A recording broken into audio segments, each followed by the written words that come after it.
दोस्तों एक सवाल है जो लोग मुझसे अक्सर पूछते रहते हैं कि मैं एक कॉमिक्स की स्टोरी लिख चुका हूं पर उसे पब्लिश कैसे करना है, या मैंने कुछ सुपर हीरोज बनाया है उसे लोगों के बीच लेकर आना कैसे है। मैं एक बहुत अच्छा स्टोरी राइटर तो हूं पर मेरी ड्राइंग उतनी अच्छी नहीं है। मेरी ड्राइंग तो अच्छी है पर मेरे दिमाग में कोई कॉन्सेप्ट नहीं आता। और भी ऐसे बहुत से सवाल हैं जिसका इंटेंशन केवल एक ही होता है कि भाई अपने को भी एक सक्सेसफुल सुपर हीरोज या कॉमिक्स पब्लिश करना है या उसका एनिमेटेड या लाइव एक्शन मूवी बनाना है। तो भाई इसका एक ही जवाब है,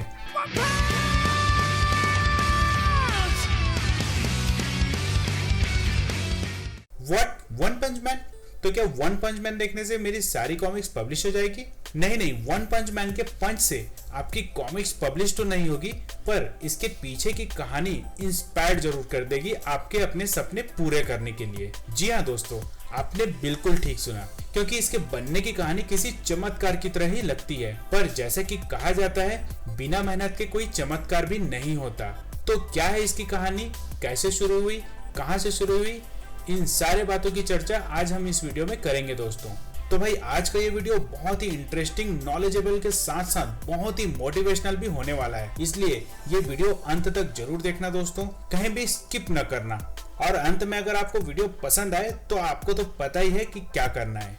चैनल अगर अब तक सब्सक्राइब नहीं किया है तो जल्दी से कर लें, साथ ही बेल आइकन दबाना भी ना भूलें ताकि कॉमिक्स या सुपर हीरो से रिलेटेड हमारी वीडियो मिस ना हो।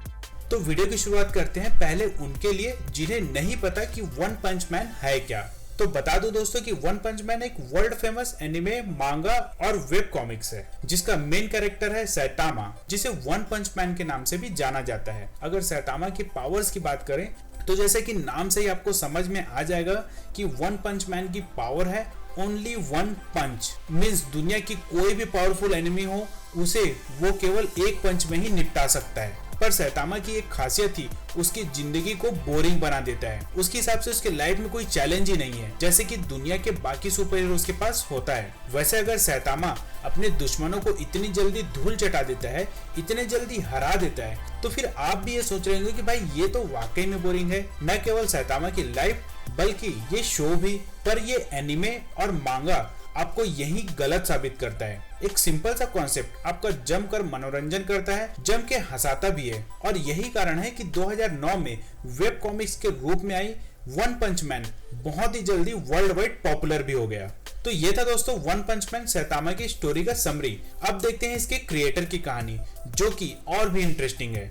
वन पंच मैन की शुरुआत होती है वन से।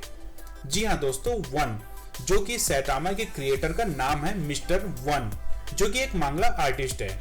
वैसे अब इस आर्टिस्ट ने ऐसा नाम क्यों रखा और इसका असली नाम क्या है वो तो बहुत ही कम लोग जानते हैं, पर अब हर कोई ये जरूर जानता है कि मिस्टर वन स्टोरी टेलिंग के मामले में नंबर 1 है और एक बहुत ही टैलेंटेड राइटर है। पर जैसे कि आप जानते ही हैं कि अपनी स्टोरी को लोगों के सामने लेकर आना और उसे फेमस करना कितना बड़ा चैलेंज होता है। और मिस्टर वन की ख्वाहिश तो थोड़ा और खर्चीला था, वो इसे मांगा के रूप में लॉन्च करना चाहते थे और इसके लिए वो अपना कॉन्सेप्ट लेकर काफी सारे मांगा पब्लिशर्स के पास गए। पहली बार में ये कॉन्सेप्ट बोरिंग लगने की वजह से काफी सारे पब्लिशर ने इसे पहले ही राउंड में रिजेक्ट कर दिया। कुछ पब्लिशर्स रेडी भी होते थे तो वो इसे मॉडिफाई करने के लिए बोलते थे, पर मिस्टर वन को ये बिल्कुल भी मंजूर नहीं था। और फिर मिस्टर वन ने एक ऐतिहासिक फैसला लिया, वन पंच मैन को फ्री में वेब कॉमिक्स के रूप में लॉन्च करने का। पर यहाँ मिस्टर वन की एक और प्रॉब्लम भी थी, वो ये कि वो बहुत अच्छा राइटर तो थे पर वो बहुत अच्छा आर्टिस्ट नहीं थे। तो पब्लिशर्स की खोज की तरह उसने आर्टिस्ट की भी खोज शुरू की, पर यहाँ भी उन्हें मायूसी ही हाथ लगी और फिर मिस्टर वन ने खुद ही ड्राइंग करने का भी डिसाइड किया। पर शायद मिस्टर वन को भी ये पता नहीं रहा होगा कि बेहद औसत दर्जे की आर्ट वर्क होने के बावजूद लोगों को ये वेब कॉमिक्स इतना पसंद आएगा। बहुत ही कम समय में इस वेब कॉमिक्स को लगभग 8 मिलियन हिट्स मिले। अब मिस्टर वन आर्टिस्ट या पब्लिशर्स के पास नहीं जा रहे थे बल्कि लोग खुद ही इसकी राइट्स लेना चाहते थे। और फिर मीडियम एक्सपांड होने की शुरुआत हुई 2012 में, जब सुइसा पब्लिशर्स ने इस फेमस वेब कॉमिक्स को मांगा में कन्वर्ट करना शुरू किया और इसका आर्ट वर्क दिया फेमस मांगा आर्टिस्ट युसुके मुराता ने। जापान में ऐसा बहुत ही कम होता है कि किसी सक्सेसफुल मांगा का एनिमे ना बने। मांगा के लॉन्च होने के महज कुछ सालों के अंदर ही यानी 2015 को एक एनिमेशन स्टूडियो मैड हाउस ने इसका एनिमे एडॉप्टेशन भी लॉन्च कर दिया, जो कि पहले ओनली जापानीज लैंग्वेज में ही रिलीज हुआ, पर जल्द ही 2016 में इसे इंग्लिश में डब कर वर्ल्ड वाइड भी रिलीज कर दिया गया। 2019 के आते आते इसका प्ले स्टेशन, एक्सबॉक्स का वीडियो गेम भी लॉन्च हो गया और हाल ही में यानी 2020 में इसके फिल्म बनाने की भी घोषणा कर दी गई। तो मिस्टर वन के इस स्ट्रगल और इस फाइट की कहानी सुनकर आपको एक बात तो समझ में आ ही गया होगा कि भाई अपने लाइफ में सक्सेसफुल होने के लिए आपको किसी टीम की जरूरत नहीं होती और ना ही ये जरूरी है कि आपको एक अच्छा पार्टनर मिले तभी आप सक्सेस होगे। आपको शुरुआत तो अकेले ही करनी होगी। हालांकि मिस्टर वन के फेवर में एक चीज जो गई वो ये थी कि बेहद औसत दर्जे के आर्ट वर्क होने के बावजूद जापान के कॉमिक्स लवर वहां के लोगों ने इसके कॉन्सेप्ट, इसकी स्टोरी को पसंद किया और क्रिएटर को मोटिवेट किया, उसे सपोर्ट किया आगे कंटिन्यू काम करने के लिए। वहीं अगर इस मामले में इंडिया की बात करें तो आपको पता ही होगा, अगर आप सोशल मीडिया में एक्टिव रहते हो तो समय समय पर कैसे लोग आर्टिस्ट के आर्ट वर्क पे सवाल उठाते रहते हैं। देखो, इस बात में कोई दो राय नहीं है कि कॉमिक्स पढ़ने या एनिमेशन देखने का मजा केवल बेहतर क्वालिटी में ही आता है, पर अगर कोई सीमित संसाधनों में ये सब कर रहा है या फिर करने की कोशिश कर रहा है तो शायद लोगों को सवाल उठाने के बजाय उसे सपोर्ट करना चाहिए ताकि वो लगातार अपने आप को इम्प्रूव करे। खैर, ऑडियंस के पॉइंट ऑफ व्यू से हम किसी और वीडियो पे बात कर लेंगे, फिलहाल हम स्टिक रहते हैं वन पंच मैन पे ही। और अब बात करते हैं इस कैरेक्टर के कुछ फैक्ट्स की। तो जैसे कि ये कैरेक्टर इतना पावरफुल है कि सुपरमैन, हल्क जैसे सुपर पावर्स भी इसके सामने बच्चे ही लगेंगे, क्योंकि वन पंच मैन अपने दुश्मनों को कुछ ही सेकंड में केवल एक ही पंच में हरा देता है। तो अब यहाँ सवाल ये उठता है कि सैतामा के पास इतनी पावर आई कहाँ से? सैतामा ना तो किसी लेबोरेटरी की देन है और ना ही उसे किसी एलियन या गॉड की शक्ति प्राप्त है। तो भाई सैतामा के इस पावर का राज है केवल और केवल डिसिप्लिन और हार्ड वर्क, जो कि उसने लगातार 3 साल तक किया बिना रुके। उसने 3 साल में एक भी दिन गैप नहीं किया, कंटिन्यू एक्सरसाइज किया। ठंड में ना तो वो हीटर यूज करता था और ना ही गर्मी में एसी। नाश्ते में वो केवल एक केला खाता था।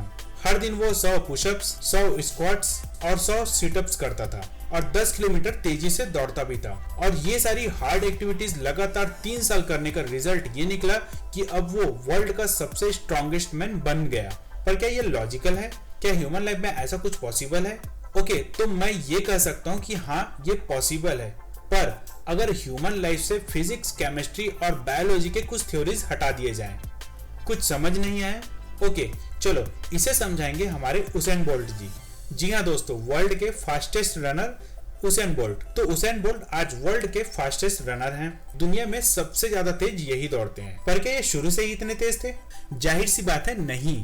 पर लगातार प्रैक्टिस और डिसिप्लिन ने उसेन बोल्ट को रनिंग में गुड से बेटर और बेटर से बेस्ट बनाया। पर चूंकि ह्यूमन बीइंग में एक लिमिटेशन होती है, इसलिए वो केवल इतना ही तेज दौड़ सकते हैं जितना लोगों को बिलीव हो सके। बट व्हाट इफ अगर ये लिमिटेशन हट जाए? उसेन बोल्ट ने 2009 में 100 मीटर की दूरी केवल 9.58 सेकंड में पूरा करके वर्ल्ड रिकॉर्ड बनाया था और इस मुकाम तक पहुंचने के लिए उसने सालों प्रैक्टिस भी की। अब जस्ट इमेजिन अगर ह्यूमन बीइंग की ये लिमिटेशन उसेन बोल्ट से हट जाए तो लगातार प्रैक्टिस करने के फलस्वरूप 2010 में 100 मीटर की दूरी वो 9 सेकंड में पूरी करता, 2011 में थोड़ा और फास्ट होता और 100 मीटर की दूरी केवल 8 सेकंड में पूरा करता, 2012 में थोड़ा और फास्ट हो जाता और इतनी ही दूरी वो 7 सेकंड में पूरी करता और 2020 तक कंटिन्यू रनिंग की प्रैक्टिस तो उसे हाँ वही बना देता जो आप सोच रहे हैं, यानी कि फ्लैश। तो बस सैतामा के केस में इन थ्योरीज को बस थोड़ा सा चेंज किया गया। अब कॉमिक्स के इस इमेजिनरी वर्ल्ड में इतना तो पॉसिबल हो ही सकता है और सैतामा को इस तरह बताया गया कि वो 3 साल तक लगातार अपने आप को सुपर परफेक्ट बनाने के लिए प्रैक्टिस करता रहा, जिसके फलस्वरूप वो बन गया दुनिया का सबसे पावरफुल सुपर हीरो वन पंच मैन। तो दोस्तों, ये था वन पंच मैन और उसके क्रिएटर की कहानी। उम्मीद है आपको दोनों की स्टोरी काफी इंस्पायर्ड की होगी। तो भाई, अगर आप ऐसा कुछ करने की सोच रहे हैं तो मिस्टर वन से कुछ सीख कर केवल सोचे नहीं बल्कि इस पे अमल करना भी शुरू कर दें। तभी तो मैं अकेला ही चला था जनाबी है मंजिल मगर लोग साथ आते गए और कारवां बनता गया वाला ये लाइन चरितार्थ हो पाएगा। वैसे अगर आप वन पंच मैन की एनिमे देखना चाहते हैं तो आप इसे नेटफ्लिक्स में भी देख सकते हैं। पर अगर जापान में मिलने वाली मांगा आप इंडिया में खरीदना चाहते हैं तो आप इसे घर बैठे भी ऑर्डर कर सकते हैं हेलो बुक माइन के थ्रू, जहां ना केवल वन पंच मैन बल्कि बाकी दूसरी फेमस मांगा भी आपको मिल जाएगी। तो बस इसके साथ ही आज का ये वीडियो मैं यहीं रोकना चाहूंगा दोस्तों। अगर आपको हमारा काम पसंद आता है और आप अगर हमें सपोर्ट करना चाहते हैं तो आप हमारे चैनल में एज ए मेंबर भी ज्वाइन हो सकते हैं, जिसके बदले आपको भी मिलेगा ढेरों एक्साइटिंग प्राइजेस, गिफ्ट्स और डिस्काउंट। तो मिलते हैं दोस्तों अगले वीडियो में ऐसे ही किसी सुपर हीरो या कॉमिक्स के टॉपिक के साथ। तब तक हमारे वीडियो को आप जमकर शेयर करें और जमकर लाइक करें।